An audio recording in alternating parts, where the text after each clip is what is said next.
Shalom, selamat pagi, puji nama Tuhan, Bapak Ibu Saudara sekalian. Jikalau pada pagi yang indah ini kami boleh kembali bangun dengan tubuh yang sehat. Dan pada pagi hari ini, sebelum kita memulai segala aktivitas kita, mari kita mohon kemurahan Tuhan. Biarlah firman Tuhan boleh tetap menyertai sepanjang aktivitas kami dari pagi hingga sampai malam ini. Mari kita berdoa. Kami bersyukur padamu ya Tuhan atas kasih karunia, kemurahan dan pertolongan Tuhan sepanjang malam, hingga kami boleh beristirahat, melepaskan segala kelelahan kami. Pada pagi yang indah ini kami boleh kembali bangun. Mari Tuhan, sebelum kami memulai semua aktivitas kami dari pagi hingga sampai pada malam nanti, bekali hidup kami dan kebenaran firman-Mu, agar kami boleh melaksanakan semua aktivitas kami hanya oleh pertolongan dan penyertaan-Mu Bapa. Terima kasih Tuhan, di dalam nama Tuhan Yesus kami sudah berdoa. Haleluya. Amin. Shalom Bapak Ibu Saudara sekalian.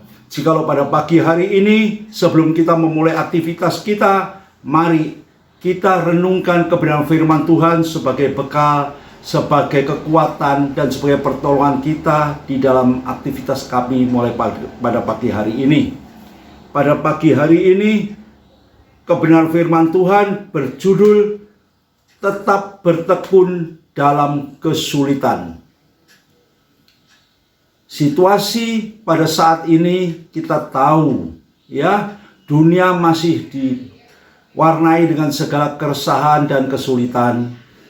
COVID pandemi yang tak kunjung terselesaikan, dan bahkan situasi ekonomi yang masih mengalami berbagai masalah.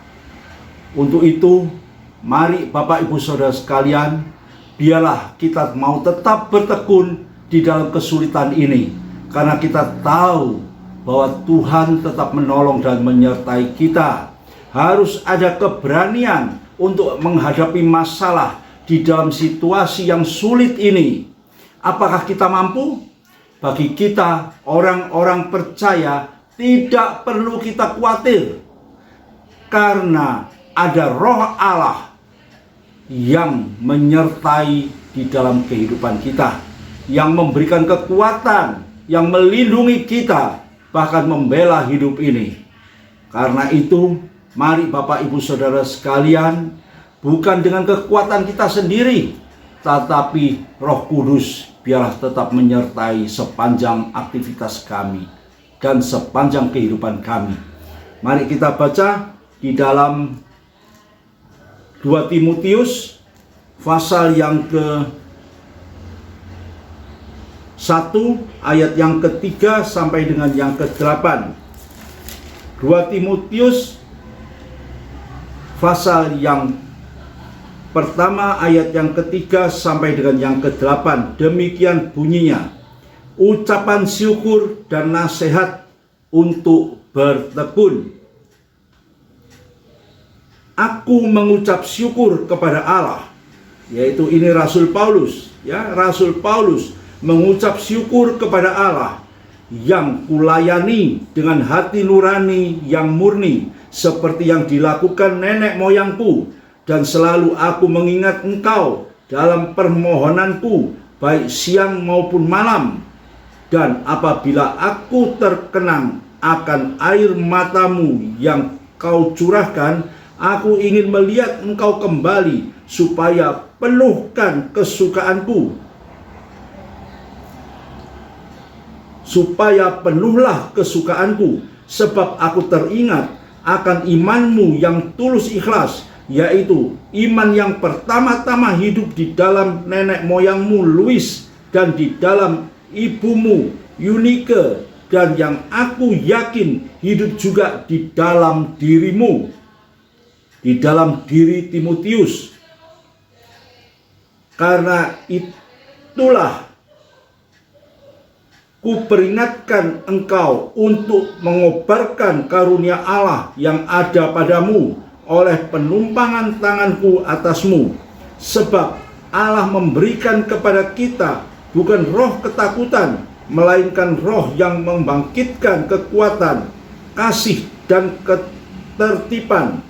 Jadi janganlah malu bersaksi tentang Tuhan kita, dan janganlah malu karena aku, orang hukuman karena Dia, melainkan ikutlah menderita bagi Injilnya oleh kekuatan Allah.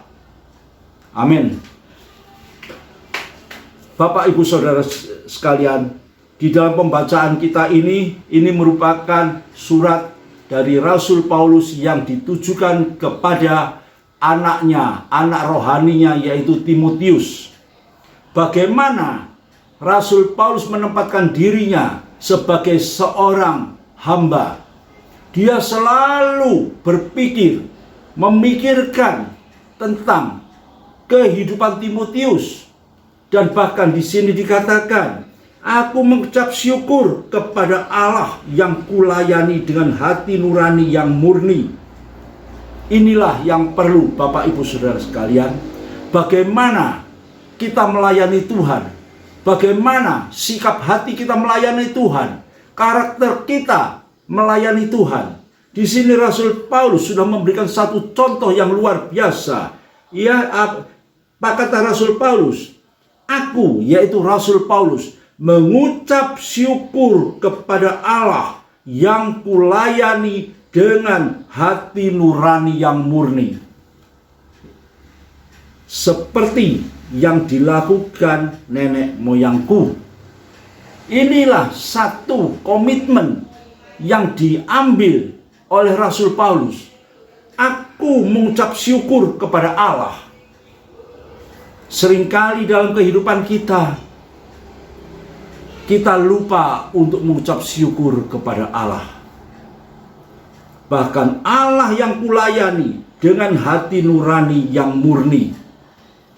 Kita melayani Tuhan harus dengan sikap hati nurani yang murni.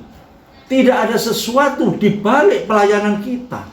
Tidak ada sesuatu yang kita cari di balik pelayanan kita. Yang penting kita harus memiliki hati nurani yang berkenan kepada Tuhan. Hati nurani yang tulus. Karena Tuhan yang kita layani adalah Tuhan yang begitu memperhatikan kehidupan kita. Jikalau di dalam pembacaan kita pada pagi hari ini, di sini dikatakan bahwa Rasul Paulus itu selalu ingat kepada Timotius. Bahkan dikatakan Rasul Paulus ingin melihat Timotius ini hidup di dalam satu pemulihan. Rasul Paulus jikalau ingat air mata, penderitaan, kesulitan yang dihadapi Timotius, namun sekarang dia menginginkan ada satu pemulihan, ada satu sukacita. Dia selalu memberikan satu dorongan, satu pengharapan ke depan, agar tidak selalu berada di dalam situasi yang sulit, agar tidak di dalam situasi yang selalu membawa hidupnya itu di dalam satu kesusahan, penderitaan. Oleh karena itu, di dalam firman Tuhan pada pagi hari ini dengan judul bertekun dalam kesulitan. Biasanya manusia kalau menghadapi kesulitan banyak yang berputus asa. Ya. Terutama di dalam kehidupan kita orang percaya. Rasul Paulus ingin dan bahkan mengingatkan agar kita tetap bertekun di dalam kesulitan dan kita memperoleh satu pemulihan hidup yang penuh dengan sukacita. Di sini dikatakan Allah memberikan kepada kita bukan roh ketakutan. Berarti apa? Jikalau roh itu ada dalam kehidupan kita, kita mampu berjalan menghadapi segala masalah dengan tidak perlu takut. Karena kita tahu Tuhan pasti menyertai, Tuhan pasti menolong.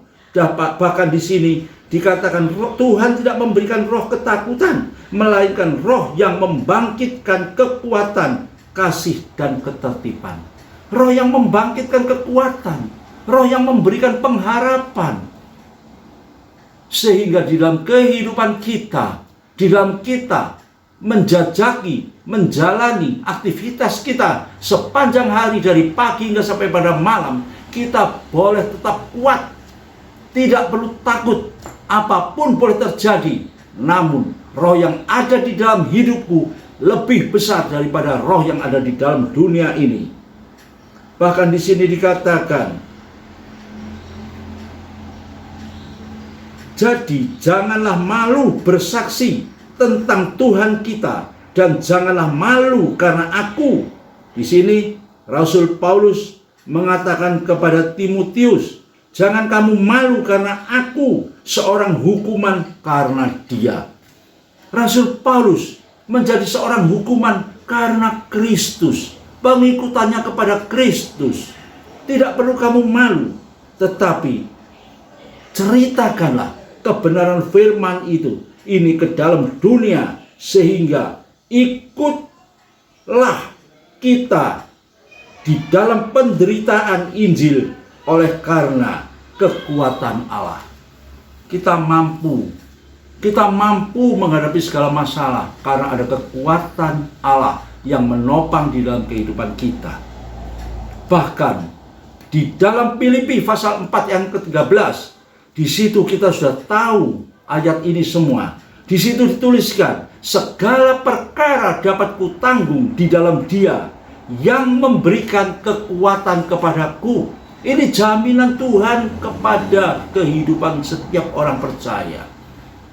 Namun satu hal yang perlu kita pikirkan dan kita ketahui, yaitu bagaimana mutu pelayanan kita. Rasul Paulus di sini menuliskan, aku selalu mengucap syukur kepada Allah yang kulayani dengan hati nurani yang murni. Itu yang perlu. Tuhan Maha tahu akan hati kita. Manusia tahu kita hanya di bagian luar, tapi Tuhan tahu hidup kita sampai ke dalam hati nurani kita. Adakah yang kita pikirkan itu sesuai dengan kehendak Tuhan? Adakah yang kita kerjakan seturut dengan kehendak Tuhan? Rasul Paulus mengatakan, dengan hati nurani yang murni. Oleh karena itu, jikalau pada pagi hari ini kita boleh mempelajari kebenaran firman Tuhan, dan Tuhan sudah memberikan kepada kita bekal agar kita memasuki semua aktivitas kita dengan sikap yang pertama, tidak perlu takut karena Tuhan menyertai kita. Yang kedua, di dalam situasi yang sulit ini, biar kita tetap tekun dan kita mampu bertekun di dalam menghadapi kesulitan ini karena Tuhan ada beserta dengan kita. Bagaimana kehidupan Ayub? Apa yang terjadi dalam kehidupan Ayub? Namun Ayub tetap bertekun menghadapi segala penderitaannya.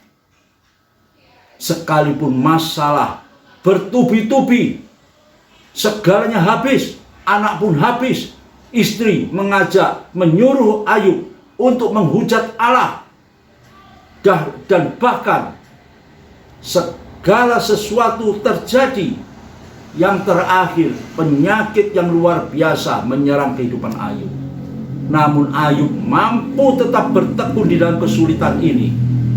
Yang pada akhirnya di dalam Ayub pasal yang ke-42 ayat yang kedua, di situ Ayub dapat mengatakan, aku tahu bahwa Engkau sanggup melakukan segala perkara dan tidak ada satu perkara pun yang gagal.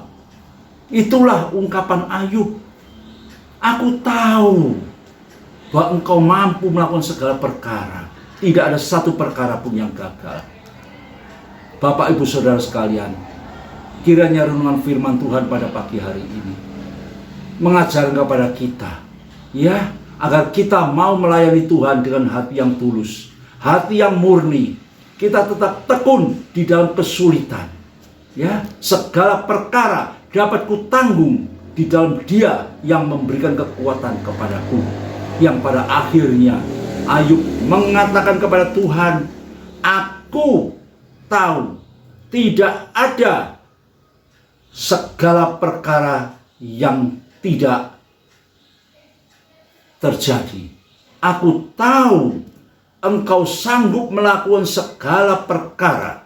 Tidak ada satu rencanamu yang gagal. Itulah yang harus kita terima di dalam kehidupan kita sebagai bekal melangkah kita di dalam setiap aktivitas kita. Di dalam penyertaan Tuhan tidak ada satupun yang gagal, dan dalam penyertaan Tuhan semua itu akan nyata dan akan kita nikmati, yang memberikan hidup ini lebih hari, lebih bersukacita, lebih hari, lebih mengenal bagaimana Tuhan yang kita sembah itu. Mari kita berdoa. Kami bersyukur padamu Tuhan, jikalau pagi hari ini kami boleh belajar tentang kebenaran firman-Mu, dan firman-Mu sudah memberikan kekuatan kepada kami pada pagi hari ini. Dan kami percaya Tuhan, biar firman-Mu tetap menyertai setiap aktivitas kami, memberikan keberanian kami untuk melangkah Tuhan, memasuki dunia yang penuh dengan segala permasalahan ini. Karena kami tahu Engkau ada beserta dengan kami. Demikian juga Tuhan, kami percaya kiranya Tuhan jamah setiap kami yang sudah mendengar kebenaran firman-Mu pada pagi hari ini. Berikan kekuatan, beri kemampuan, beri keberanian, dan bahkan berikan hati yang tulus dan murni untuk kami masuk di dalam pelayanan kami dan menaruh iman percaya kami kepadamu, hingga kami boleh hidup sebagai orang-orang percaya yang menyenangkan hati Tuhan. Terima kasih Bapa di surga. Kami percaya Tuhan, seberapa banyak di antara kami yang sudah mendengar kebenaran firman-Mu pada pagi hari ini, yang dalam kesusahan Tuhan hiburkan, yang dalam kekurangan Tuhan cukupkan, yang sakit Tuhan jamah dan Tuhan sembuhkan. Demikian juga Tuhan, kami berdoa untuk bangsa dan negara kami. Segera lalukan COVID pandemi dari muka bumi Indonesia ini Tuhan, hingga kami semua boleh dipulihkan. Semua rakyat Indonesia boleh memiliki tubuh yang sehat, ekonomi dipulihkan, hidup penuh sukacita, hanya oleh kasih, kemurahan, dan pertolongan-Mu Bapa. Terima kasih Bapa di surga, di dalam nama Tuhan Yesus kami menaikkan doa kami. Haleluya. Amin.